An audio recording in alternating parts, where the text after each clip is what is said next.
vamos a ver. Es posible, porque la verdad es que es un poco raro, es posible que lo que nosotros comemos, que estas verduras, estos vegetales maravillosos que hay aquí, puedan tener un impacto en nuestra inteligencia, nuestra capacidad de analizar, en nuestra capacidad de razonar, en la toma de decisiones, en nuestra capacidad de memorizar, en la capacidad de aprender cosas nuevas y en el estado de ánimo. Porque da la sensación de que muchas veces pensamos que para mejorar el estado de ánimo, cuando estamos un poco bajos, para mejorar nuestra inteligencia, para aumentar nuestra memoria, nuestra velocidad de aprendizaje, pues fundamentalmente es a lo mejor tomarse un pastillón o consultas a psicólogos, a psiquiatras, etcétera. Y no cabe duda que esto puede ser muy complementario. Sin embargo, lo que no podemos pasar por alto es que verdaderamente hoy la investigación reciente en todo el mundo, fundamentalmente en el Reino Unido y en los Estados Unidos, sí demuestra el increíble impacto que tiene lo que comemos en nuestra inteligencia, en nuestra memoria, en nuestra capacidad, bueno, este aplauso antes de terminar es una maravilla, en nuestra capacidad de aprendizaje y en el estado de ánimo. ¿Cómo es posible? Bien, vamos a por ello.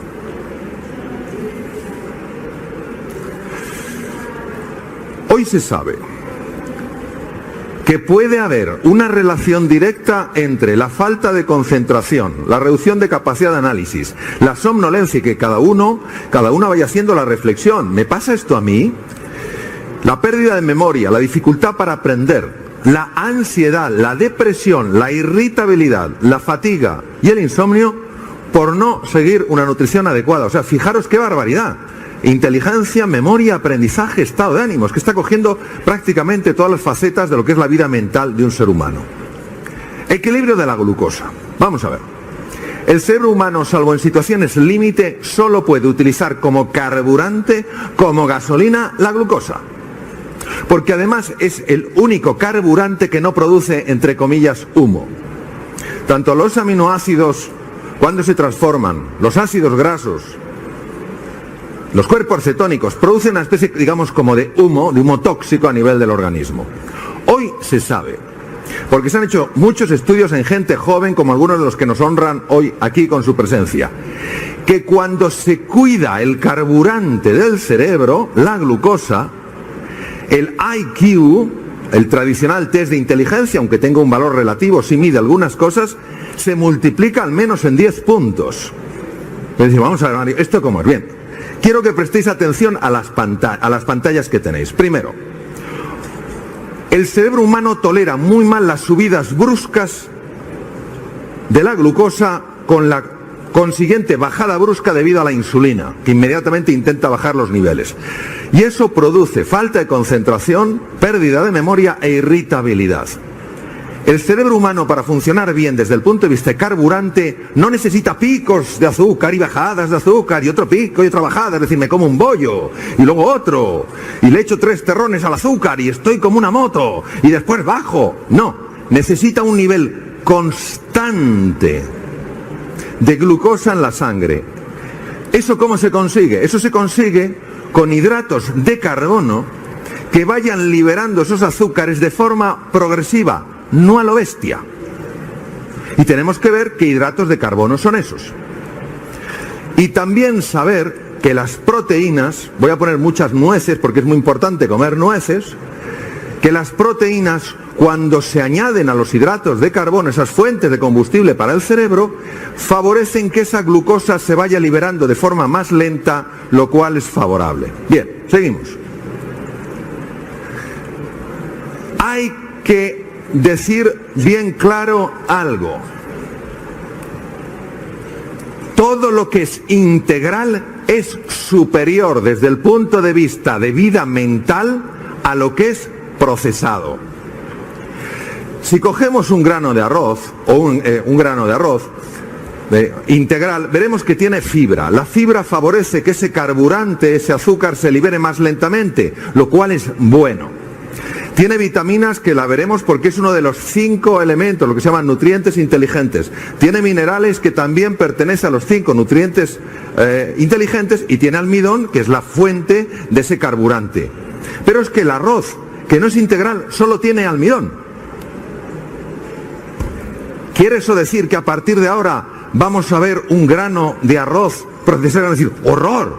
No, vamos a poner equilibrio y vamos a intentar, pues, polarizarnos poco a poco, sin dogmatismos, sin excesos, hacia lo integral, porque es claramente superior. Seguimos. Qué bien me vienen estos, no sé cómo llamarlos, y cestos o fuentes de vegetales. Mirad, las mejores fuentes de carburante para el cerebro, porque liberan los azúcares de forma lenta y progresiva, son los vegetales. Y a uno le cuesta entender que el vegetal es una fuente de azúcar porque no está dulce. Entonces, como que nos extraña y dice, no, esto no puede ser. Pues es una fuente fundamental. Y también las frutas de bajo índice glicémico. ¿Qué quiere decir bajo índice glicémico? Que tardan en liberar ese azúcar porque son fundamentalmente fructosa que se va convirtiendo en glucosa. Es decir, los kiwis, las naranjas, las peras, las manzanas. Pero es que además estos vegetales que tenemos aquí y estas frutas son muy ricas en B1, B3, B5, ácido fólico y magnesio, que como veremos son clave porque son parte de estos 5 elementos. ¿Qué os quiero transmitir? Os quiero transmitir que si queréis aumentar vuestra inteligencia, y no estoy hablando metafóricamente, estoy basado en los estudios que se han hecho, es importante ir cambiando los azúcares refinados por este tipo de productos que van liberando los azúcares de una forma más lenta. ¿Que nos costará a lo mejor habituarnos? Sí, pero fijaros la recompensa, aumentar tu capacidad de análisis, aumentar tu capacidad de negociación en estos tiempos, por favor, aumentar tu memoria, todas estas cosas. Bien, seguimos. Ha comentado José María con gran elocuencia, es uno de los mejores científicos que hay en el mundo, que muchas veces cuando vemos las grasas, decimos, grasas, ¡qué horror! Bueno, si a un cerebro humano como el nuestro, como el que tenemos cada uno de nosotros, le quitamos el agua que tiene, el 60% es grasa. Entonces la grasa no puede ser tan mala, porque si nuestro cerebro, que la verdad es que está muy bien, tiene tanta grasa, es que esa grasa puede ser buena, pero tenemos que ver qué tipo de grasa.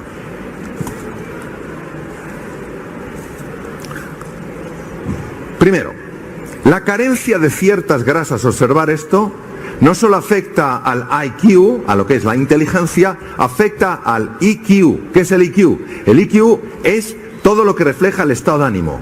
El trastorno de déficit de atención, la depresión, la fatiga, problemas de memoria, dificultades de aprendizaje y fatiga, porque son 2 veces de fatigado, puede tener una relación directa con una ingesta inadecuada de una serie de grasas que veremos después.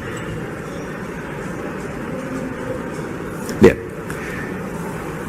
hay varios tipos de grasas. Grasas saturadas y monoinsaturadas y colesterol que las fabrica el cuerpo. Pero hay las que se llaman poliinsaturadas que no las forma el cuerpo. O te las comes o no las tienes. Y hay otras muy complejas como los fosfolípidos que sí las fabrica pero con complejidad. Es decir, conviene hacer un suplemento, conviene añadir cosas.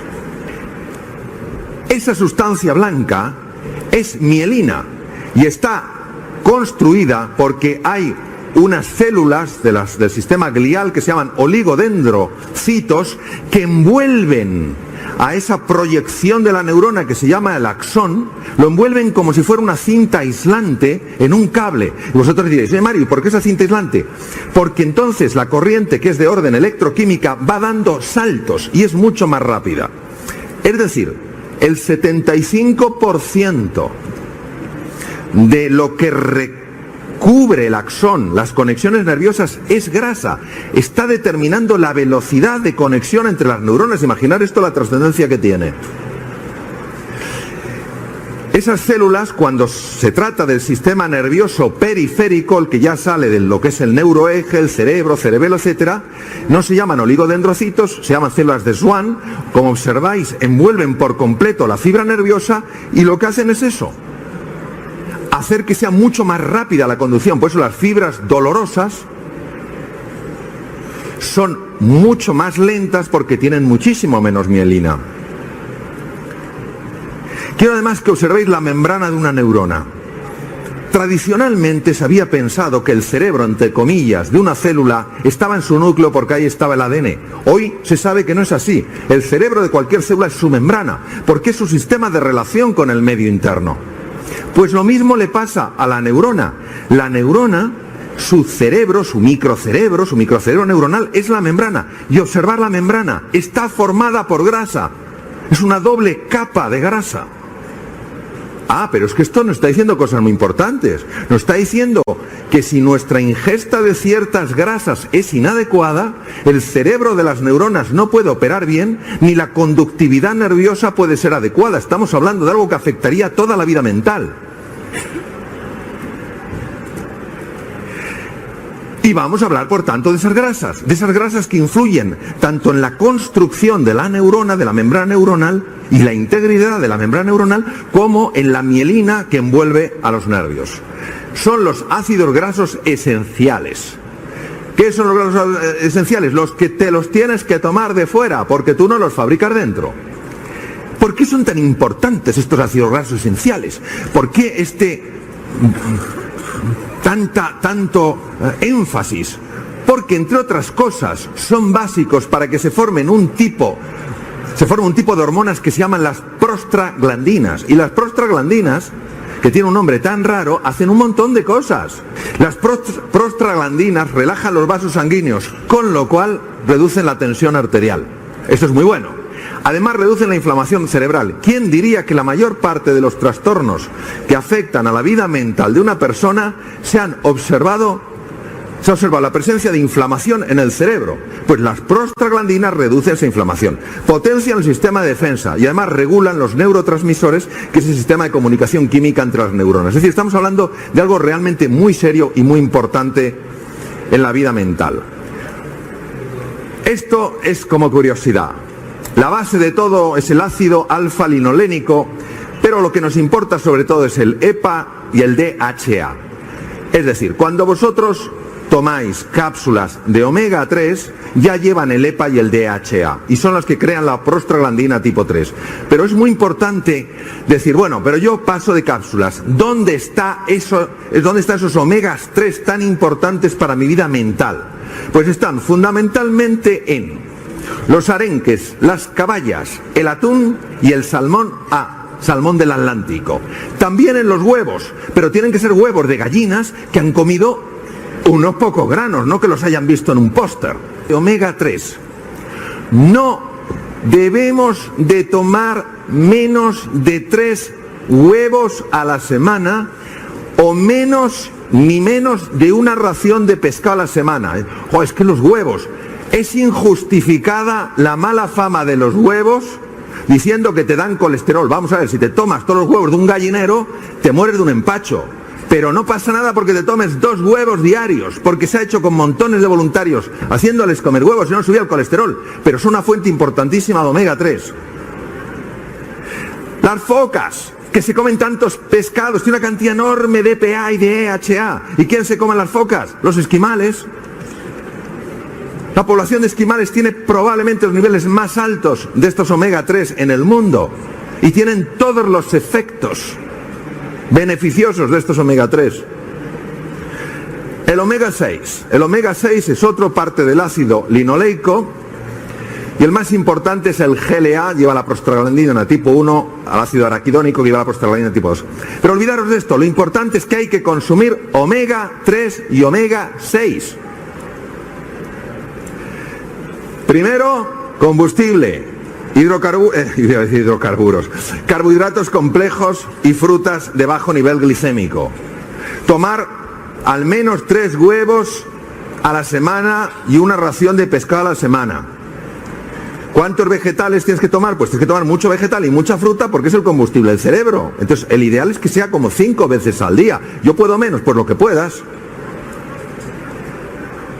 Fosfolípidos, son 2, la fosfatidilcolina y la fosfatidilserina, también muy abundantes en los huevos, pero cuanto más frías el huevo, más te cargas los omega. También en las vísceras, pero bueno, a mí es que como salvo los callos, el resto es un asco espantoso, pero las vísceras también tienen una gran cantidad de estos ácidos grasos esenciales. La lecitina, que se puede comprar en cualquier lugar, La dosis son 5.000 miligramos al día y con eso tienes la dosis de fosfolípido. Vamos a ver. Tanto los omega 3 como los omega 6 como los fosfolípidos es muy raro que te pases. Es decir, lo normal es que estés carente como está la mayor parte de la gente, con carencia de estos principios. Pero los dos fosfolípidos, la fosfatidilcolina y la fosfatidilserina, son muy importantes sobre todo para la memoria, ya que la acetilcolina, que es el transmisor del hipocampo, que es el centro de la memoria, precisamente como su nombre indica, utiliza colina. Bueno, la fosfatidilcolina es muy abundante en las sardinas y en las latas también vale. Latas de sardinas. Pero fijaos que hasta ahora no he hablado para nada de bollos. Ni voy a hablar de bollos. Y no es que haya bollos que no estén ricos. Pero no voy a hablar de bollos. Bien, seguimos. Aminoácidos. ¿Por qué son tan importantes los aminoácidos? Lo ha comentado antes en su maravillosa conferencia Javier. Por el número de neuronas que tenemos 100.000 millones, 100.000 tipos distintos de neuronas, 100.000 millones de neuronas y 100.000 billones de conexiones. Como a mí estas cifras me marean, voy a poner una imagen para que tengáis idea de lo que es. Esto es el Amazonas. Tenemos aproximadamente el mismo número de neuronas que árboles en el Amazonas y el mismo número de conexiones que hojas de esos árboles. Cajal fue el que descubrió que las conexiones de las neuronas, llamadas sinapsis, no son por continuidad, es decir, porque estén pegadas, están separadas. Y esa separación que se llama sinapsis, la palabra sinapsis es broche en griego, procede de la palabra broche en griego y el que la acuñó fue el profesor Sherrington. Esa sinapsis, esa forma de diálogo neuronal, esas palabras, esa base de neurotransmisores como pequeñas hormonas, hay incluso gases, el óxido nítrico es uno de ellos, que van transmitiendo información. ¿Sabéis lo que pasa? Muchos de ellos, su base son aminoácidos, como la glutamina y todos los que veis ahí. Es decir, tenemos que tomar esos aminoácidos porque si no podemos fallar en la construcción de neurotransmisores. Unos ejemplos. ¿Por qué pongo un pavo? Porque el pavo es muy rico en esto. El triptófano es la base de la serotonina. ¿Qué es la serotonina? La hormona que genera fundamentalmente un sentimiento de bienestar y felicidad. Pero también de una hormona que es la noradrenalina y la dopamina. La dopamina es la hormona que se pone en marcha, el neurotransmisor que se pone en marcha cuando tú tienes ganas de hacer algo, es lo que te empuja a la acción. Y vamos a hablar rápidamente de los 5 nutrientes inteligentes. ¿Cuáles son los 5 nutrientes inteligentes? Pues son los que están detrás para que la función funcione bien, para que los actores, los neurotransmisores, la mielina y todo eso funcione bien. No se les ve, pero están ahí funcionando, detrás de bambalinas. ¿Por qué son tan importantes? Porque constituyen la base de las enzimas. Las enzimas son estructuras muy complejas que aceleran los procesos, porque si no serían eternos. Pues muchas enzimas tienen en su base de funcionamiento vitaminas o minerales, sobre todo magnesio, manganeso y zinc. ¿Dónde están estas cosas? Pues en los granos, en las semillas, en los vegetales, en las nueces. Muy importante consumir ácido fólico. Hay gente que está muy baja de ácido fólico. ¿Dónde está el ácido fólico? En los vegetales verdes. Pero la B12, que es una vitamina muy importante, no está en la mayor parte de los vegetales. Pero está en el pescado, está en los huevos, está en la carne, está en la leche. Pero el resto están todos en las semillas, en los vegetales. Ahí, por eso es tan importante consumir vegetales. La vitamina C solo la conocemos para los catarros, pero es que es muy importante en la transmisión nerviosa. ¿Dónde hay vitamina C? Las frutas y además en los vegetales. Vitamina E, la vitamina BE, que la tenéis en todos esos productos, semillas, vegetales, maíz, etcétera, es un antioxidante. También hay que consumir antioxidantes. ¿Por qué? Os voy a explicar rápidamente lo que es un radical libre. Cuanto más fríais una patata, más radicales libres tenéis. Las patatas que son fritas en el mismo aceite 7 veces están llenas de radicales libres.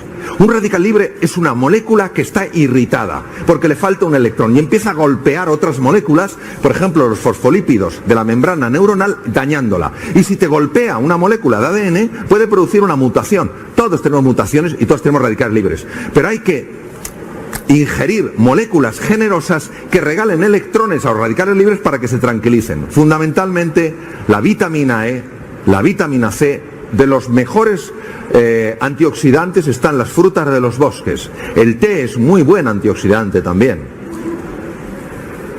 Ya estoy a punto de terminar. No toméis trans fats, grasas hidrogenadas, porque ocupan el lugar de la DHA en el cerebro e impiden la formación de GLA, DHA y prostaglandinas.